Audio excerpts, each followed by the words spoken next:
Hi friends, welcome back to Ramya's cooking channel.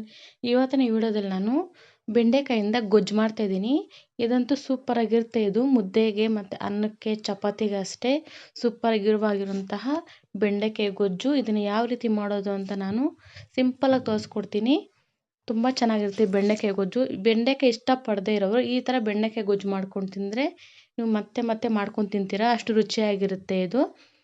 ಬನ್ನಿ ಇದನ್ನು ಯಾವ ರೀತಿ ಮಾಡೋದು ಅಂತ ತೋರಿಸ್ಕೊಡ್ತೀನಿ. ಮೊದಲಿಗೆ ಇದಕ್ಕೊಂದು ಮಸಾಲೆ ರೆಡಿ ಮಾಡ್ಕೋಬೇಕು.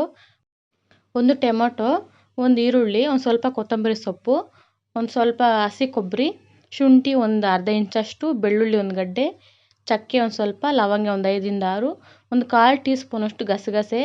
ನಾನಿಲ್ಲಿ ಬೆಂಡೆಕಾಯಿ ಒಂದು 1/4 kg ಅಷ್ಟು ತೊಗೊಂಡಿದ್ದೀನಿ. ನಾನು 1/4 kg ಆಗೋಷ್ಟಕ್ಕೆ ಮಾತ್ರ ನಾನು ಮಸಾಲೆ ರೆಡಿ ಮಾಡ್ಕೊತಾ ಇದ್ದೀವಿ. ನೀವೇನಾದರೂ ಜಾಸ್ತಿ ಕ್ವಾಂಟಿಟಿಲಿಂದು ಮಾಡ್ಕೊತೀನಿ ಅಂದರೆ ನಾನು ತೋರಿಸೋದಲ್ಲಿ ಸ್ವಲ್ಪ ಡಬಲ್ ಮಾಡ್ಕೊಳ್ಳಿ. ಈಗ ನೋಡಿ ಇದನ್ನು ರುಬ್ಕೊಳ್ಳೋಣ ಈ ಥರ ನುಣ್ಣಗೆ. ಈಗ ಒಂದು ಬಾಣಲಿ ಇಟ್ಕೊಂಡಿದ್ದೀನಿ, ಸ್ಟವ್ ಹಚ್ಬಿಟ್ಟು ನಾನು ಇದಕ್ಕೆ ಒಂದು 2 ಟೇಬಲ್ ಸ್ಪೂನಷ್ಟು ಮಾತ್ರ ಎಣ್ಣೆ ಹಾಕ್ಕೊತಾ ಇದ್ದೀನಿ ಬೆಂಡೆಕಾಯಿ ಹುರ್ಕೊಳ್ಳೋದಕ್ಕೆ. ಈಗ ನಾವು ಕಟ್ ಮಾಡಿ ಇಟ್ಟಿರುವಂತಹ ಬೆಂಡೆಕಾಯಿನ ತೊಗೊಂಡಿದ್ದೀನಿ. ಈ ಬೆಂಡೆಕಾಯಿನ ನೀಟಾಗಿ ತೊಳೆದು ನೀಟಾಗಿ ಒರೆಸ್ಬಿಟ್ಟು ಇದನ್ನು ಕಟ್ ಮಾಡ್ಕೋಬೇಕು. ಈಗ ನೋಡಿ ಬೆಂಡೆಕಾಯಿ ಹಾಕಿದ್ಮೇಲೆ ಇದು ಸ್ವಲ್ಪ ಲೋಳೆ ಅಂಶ ಇರುತ್ತಲ್ಲ, ಅದು ಸ್ವಲ್ಪ ಕಡಿಮೆ ಆಗೋದಕ್ಕೋಸ್ಕರ ಒಂದು ಸ್ವಲ್ಪ ನಾನು ಉಪ್ಪು ಹಾಕ್ಕೊತಾ ಇದ್ದೀನಿ. ಈ ಥರ ಉಪ್ಪು ಹಾಕ್ಕೊಳ್ಳೋದ್ರಿಂದ ಲೋಳೆ ಅಂಶ ಕಡಿಮೆ ಆಗುತ್ತೆ ಮತ್ತು ಜಾಸ್ತಿ ಅಂಟಾಗೋದಿಲ್ಲ, ಅದಕ್ಕೋಸ್ಕರ. ಈಗ ನೋಡಿ ನೀಟಾಗಿ ಇದನ್ನು ಕೈ ಬಿಡ್ದಿರೋ ಹಂಗೆ ಮಿಕ್ಸ್ ಮಾಡ್ಕೋಬೇಕು. ಇದೊಂದು ಸ್ವಲ್ಪ ಕಲರ್ ಬಂದಮೇಲೆ ನಾವು ಸೈಡ್ಗೆ ಎತ್ತಿಕ್ಕೋಬೇಕು ಇದನ್ನು. ಅವಾಗವರೆಗೂ ಇದನ್ನು ನೀಟಾಗಿ ಹುರ್ಕೋಬೇಕಾಗುತ್ತೆ ಬೆಂಡೆಕಾಯಿನ. ನಾವೆಷ್ಟು ಚೆನ್ನಾಗಿ ಬೆಂಡೆಕಾಯಿ ಹುರ್ಕೊತೀವೋ ಅಷ್ಟು ಚೆನ್ನಾಗಿ ನಮಗೆ ಗೊಜ್ಜು ಅನ್ನೋದು ಬರುತ್ತೆ. ನೋಡಿ ಈ ಥರ ಕಲರ್ ಚೇಂಜ್ ಆಗಬೇಕು. ಈಗ ಇದನ್ನು ಒಂದು ಪ್ಲೇಟಿಗೆ ತೊಗೊತಾ ಇದ್ದೀನಿ ನಾನು. ಪ್ಲೇಟಿಗೆ ತೊಗೊಂಡು ಇವಾಗ ಅದೇ ನಾವೇನು ಹುರ್ಕೊಂಡಿದ್ದೀವಲ್ಲ ಅದೇ ಕಡಾಯಲ್ಲಿನೇ ಒಂದು 4 ಟೇಬಲ್ ಸ್ಪೂನಷ್ಟು ಎಣ್ಣೆ ಹಾಕ್ಕೊತಾ ಇದ್ದೀನಿ. ಆ ಎಣ್ಣೆ ಕಾದ್ಮೇಲೆ ಒಂದು ಅರ್ಧ ಟೀ ಸ್ಪೂನಷ್ಟು ಸಾಸಿವೆ, ಒಂದು ಸ್ವಲ್ಪ ಜೀರಿಗೆ, ಒಂದು ಸ್ವಲ್ಪ ಕರಿಬೇವು, ಒಂದು ಚಿಕ್ಕ ಗಾತ್ರದ ಈರುಳ್ಳಿಯಲ್ಲಿ ಒಂದು ಅರ್ಧ ಈರುಳ್ಳಿ ಹಾಕ್ಕೊತಾ ಇದ್ದೀನಿ. ಈಗ ಹಾಕ್ಕೊಂಡು ಒಂದ್ಸಲ ಮಿಕ್ಸ್ ಮಾಡ್ಕೊಳ್ಳೋಣ. ಇದನ್ನು ಈರುಳ್ಳಿನ ಒಂದು ಸ್ವಲ್ಪ ಫ್ರೈ ಆಗಲಿ ಈರುಳ್ಳಿ. ಇವಾಗ ಈರುಳ್ಳಿ ಫ್ರೈ ಆದಮೇಲೆ ನಾವೇನು ರುಬ್ಬಿಕೊಂಡಿದ್ದೀವಲ್ಲ ಆ ಪೇಸ್ಟ್ನ ಇದಕ್ಕೆ ಹಾಕ್ಕೊತಾ ಇದ್ದೀನಿ, ಮಸಾಲೆದು. ಹಾಕ್ಕೊಂಡು ಇದ್ರ ಜೊತೆಲೇ ನಾನು ಒಂದು 1.5 ಟೇಬಲ್ ಸ್ಪೂನ್ ಆಗೋಷ್ಟು ಧನಿಯಾ ಪುಡಿ, 1 ಸ್ಪೂನ್ ಆಗೋಷ್ಟು ನಾನು ಅಚ್ಚ ಖಾರದ ಪುಡಿ. ನೀವು ಖಾರ ನೋಡಿ ಹಾಕ್ಕೋಬೋದು, ಖಾರ ಜಾಸ್ತಿ ತಿನ್ನೋರು ಸ್ವಲ್ಪ ಖಾರ ಜಾಸ್ತಿ ಹಾಕ್ಕೋಬೋದು. ಒಂದು 1/4 ಟೀ ಸ್ಪೂನಷ್ಟು ಅರಿಶಿನ ಹಾಕ್ಕೊಂಡು ಇದನ್ನೆಲ್ಲ ನೀಟಾಗಿ ಮಿಕ್ಸ್ ಮಾಡ್ಕೊಳ್ಳೋಣ. ಈಗ ನಾವೇನು ಮಸಾಲೆ ಹಾಕಿದ್ದೀವೋ ಆ ಮಸಾಲೆ ಮತ್ತು ಈಗ ಹಾಕಿದ್ದೀವಲ್ಲ ಧನಿಯಾ ಪುಡಿ, ಅಚ್ಚ ಖಾರದ ಪುಡಿ ಎಲ್ಲ ನೀಟಾಗಿ ಮಿಕ್ಸ್ ಮಾಡ್ಕೋಬೇಕು ಎಣ್ಣೆಯಲ್ಲೇ. ಒಂದು ಹಸಿ ವಾಸನೆ ಒಂದು ಸ್ವಲ್ಪ ಹೋಗಬೇಕು. ಈಗ ನೋಡಿ ಮಿಕ್ಸ್ ಆದಮೇಲೆ ಈಗ ನೋಡಿ ಎಣ್ಣೆ ಎಲ್ಲ ನೀಟಾಗಿ ಬಿಟ್ಕೊಂಡಿದ್ದೆ, ಹಸಿ ವಾಸನೆ ಎಲ್ಲ ಹೋಗಿ. ಒಂದ್ಸಲ ನೀಟಾಗಿ ಮಿಕ್ಸ್ ಮಾಡ್ಕೊಳ್ಳೋಣ.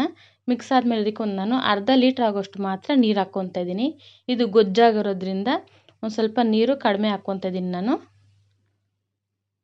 ಈಗ ನೋಡಿ ಅರ್ಧ ಲೀಟ್ರ್ ಆಗೋಷ್ಟು ನಾನು ಏನು ರುಬ್ಬಿದ್ದೀನಲ್ಲ ಜಾರೊಳಗಡೆ ನೀರು ಹಾಕ್ಕೊಂಡು ಒಂದು ಅರ್ಧ ಲೀಟ್ರ್ ಆಗೋಷ್ಟು ನೀರು ಹಾಕ್ಕೊತಾ ಇದ್ದೀನಿ. ಹಾಕ್ಕೊಂಡು ಈಗ ಒಂದು ಸ್ವಲ್ಪ ರುಚಿಗೆ ತಕ್ಕಷ್ಟು ಉಪ್ಪು ಹಾಕ್ಕೊಳ್ಳೋಣ. ಅವಾಗ ಒಂದು ಸ್ವಲ್ಪ ಬೆಂಡೆಗೆ ಉರಿಬೇಕಾದ್ರೆ ಉಪ್ಪು ಹಾಕ್ಕೊಂಡಿದ್ದೆ. ಈಗ ಒಂದು ಸ್ವಲ್ಪ ನೋಡಿ ಉಪ್ಪು ಹಾಕ್ಕೊಳ್ಳಿ, ಸಾಂಬಾರಿಗೆ ಎಷ್ಟು ಬೇಕೋ ಅಷ್ಟು. ಉಪ್ಪು ಮಾತ್ರ ಹೆಚ್ಚಾಗಿ ಹಾಕ್ಕೊಳಕ್ಕೆ ಹೋಗಬೇಡಿ. ಕಡಿಮೆ ಆದರೆ ಬೇಕಾದ್ರೆ ಉಪ್ಪು ಹಾಕ್ಕೋಬೋದು, ಜಾಸ್ತಿ ಆದರೆ ಏನೂ ಮಾಡೋಕ್ಕಾಗೋದಿಲ್ಲ ಅದಕ್ಕೋಸ್ಕರ. ಈಗ ನೋಡಿ ಐ ಫ್ಲೇಮಲ್ಲಿ ಚೆನ್ನಾಗಿ ಕುದಿಸಿದ್ಮೇಲೆ ನಾವೇನು ಹುರ್ದಿಕೊಂಡಿದ್ದೀವಿ ನೋಡಿ ಬೆಂಡೆಕಾಯಿ, ಅದನ್ನು ಹಾಕ್ಕೊಳ್ಳೋಣ. ಹಾಕ್ಕೊಂಡು ಒಂದ್ಸರಿ ನೀಟಾಗಿ ಮಿಕ್ಸ್ ಮಾಡ್ಕೊಳ್ಳೋಣ. ಈ ಟೈಮಲ್ಲಿ ಬೇಕಾದ್ರೆ ನೀವು ಟೇಸ್ಟ್ ನೋಡಿಬಿಟ್ಟು ಒಂದ್ಸಲಿ ಉಪ್ಪು ಖಾರ ಎಲ್ಲ ಅಡ್ಜಸ್ಟ್ ಮಾಡ್ಕೊಬೇಕಾಗುತ್ತೆ ಇವಾಗಲೇ. ಈಗ ನೋಡಿ ಇದನ್ನು ಲಿಡ್ ಮುಚ್ಚಿ ಒಂದು 15 ನಿಮಿಷ ಇದನ್ನು ಮೀಡಿಯಮ್ ಫ್ಲೇಮಲ್ಲಿ ಕುದಿಸ್ಕೊಂಡೆ ಸಾಕು, ಗೊಜ್ಜು ರೆಡಿ ಆಗಿಬಿಡುತ್ತೆ. ಯಾಕಂದರೆ ನಾವು ಹುರಿದಿರ್ತೀವಲ್ಲ ಅದರಲ್ಲೇ ಅರ್ಧ ಬೆಂಡೆಕಾಯಿ ಬೆಂದಿರುತ್ತೆ. ಲೋ ಫ್ಲೇಮಲ್ಲಿ ನಾವು ಇನ್ನು 15 ನಿಮಿಷ ಬೇಯಿಸ್ಕೊಂಡ್ರೆ ನೀಟಾಗಿ ನಾವು ಹಾಕಿರುವಂತಹ ನೀರೆಲ್ಲ ಹೀರ್ಕೊಂಡು ಗೊಜ್ಜು ರೀತಿಯಾಗಿ ರೆಡಿ ಆಗುತ್ತೆ. ನೋಡಿ ಈಗ 15 ನಿಮಿಷ ಆಗಿದೆ, ಈ ಥರ ಗೊಜ್ಜು ರೀತಿ ರೆಡಿಯಾಗಿದೆ ಬೆಂಡೆಕಾಯಿ. ತುಂಬಾ ಚೆನ್ನಾಗಿರುತ್ತೆ ಗೊಜ್ಜು. ನೀವು ಒಂದ್ಸಲಿ ಖಂಡಿತವಾಗೂ ಈ ರೆಸಿಪಿನ ಟ್ರೈ ಮಾಡಬೇಕು. ಟ್ರೈ ಮಾಡಿ ನನಗೆ ಹೇಗೆ ಬಂತು ಅಂತ ಕಮೆಂಟ್ ಮಾಡಿ. ನೋಡಿ ಈ ರೀತಿಯಾಗೆಲ್ಲ ಬೆಂಡೆಕಾಯಿ ಬೆಂದಿದೆ 15 ನಿಮಿಷಕ್ಕೆ. ನೋಡಿ ಈ ಥರ ಬೆಂದರೆ ಸಾಕಾಗುತ್ತೆ ನಮಗೆ. ಜಾಸ್ತಿ ಬೇಯಿಸ್ಕೊಳಕ್ಕೆ ಹೋದರೆ ನಾವೇನು ಬೇಕಾದರೆ ಕಲಿಸ್ಬೇಕಾದ್ರೆ ಬೆಂಡೆಕಾಯಿ ಎಲ್ಲ ಸ್ವಲ್ಪ ಪೀಸ್ ಆಗಿಬಿಡುತ್ತೆ. ಅದಕ್ಕೋಸ್ಕರ ಒಂದು 15 ನಿಮಿಷ ಸಾಕು ಮೀಡಿಯಮ್ ಫ್ಲೇಮಲ್ಲಿ. ನಾವು ಹಾಕಿರುವಂಥ ನೀರು ಅಷ್ಟೇ ಕರೆಕ್ಟಾಗಿ ಸರಿ ಹೋಗಿರುತ್ತೆ ಅದಕ್ಕೆ.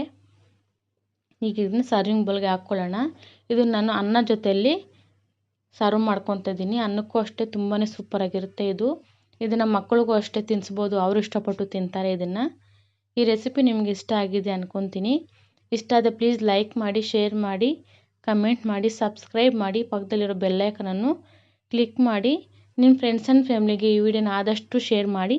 Thank you.